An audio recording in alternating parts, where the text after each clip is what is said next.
د مطبوعاتي ریپورتونو تر مخه د مقدمې د اورېدنې په پیل کې اټارنی جنرال د لادرکه طالب علمانو د شمیرې په اړه خپلو دلایلو کې عدالت ته ویل چې د لادرکه بلوچ زده کوونکو د بازیابۍ لپاره کوښښونه کړي دي. نور 11 لادرکه زده کوونکي بازیاب کړي شوي دي. 9 د ترهګرۍ ضد محکمې CTDT په ولقه کې دي. د څلورو لا هم درک نه دی لګېدلی او 2 لادرکه تنان افغانستان کې دي.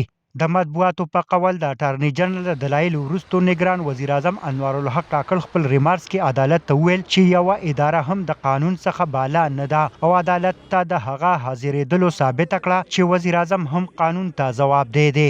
مطبوعات وايي د ښاغلي انوار الحق کاکړ وینا وه چې حکومت په بلوچستان کې د مسلح بغاوت سره مخامخ دی چرته چې غیر ریاستي عناصر سرګرم دي. د لادرکه بلوچ زده کوونکو په مقدمه کې د دفاع وکیلې ایمان زینب مزاري وروسته د عدالت نه بهر مطبوعاتو ته ویل چې نگران وزیر اعظم انوار الحق کاکړ د بلوچ طالب علمانو لادرکي د ترهګرۍ او بغاوت سره د تړلو هڅه کړې ده.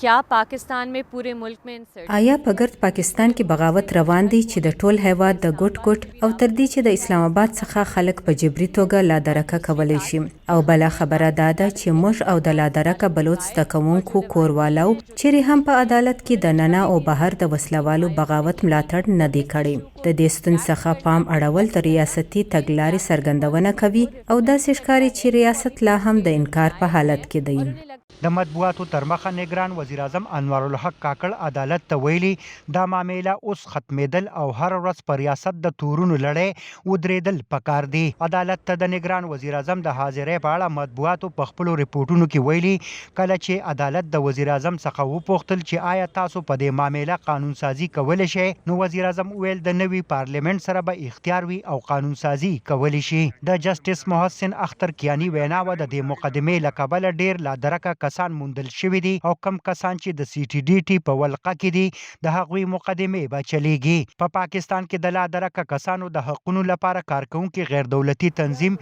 ډیفنس اف هیومن رایټس غړي عدالت ته د وزیر اعظم له پیش کېدو او د هغه د دریځ څخه مطمئن نه دي. دا صحیح خو نه دی، دا خو خپل کورونه اوچت شوي دي، یونیورسټۍ نه اورډر شوي دي.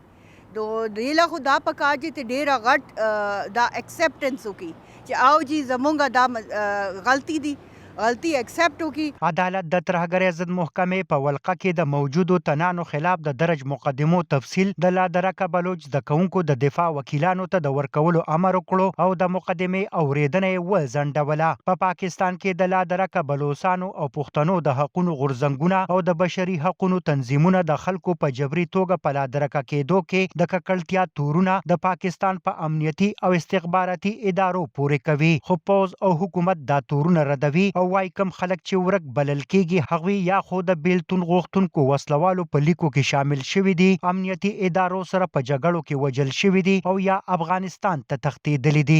ارشد حسین، وایس اف امریکا، ډیوا، اسلام آباد.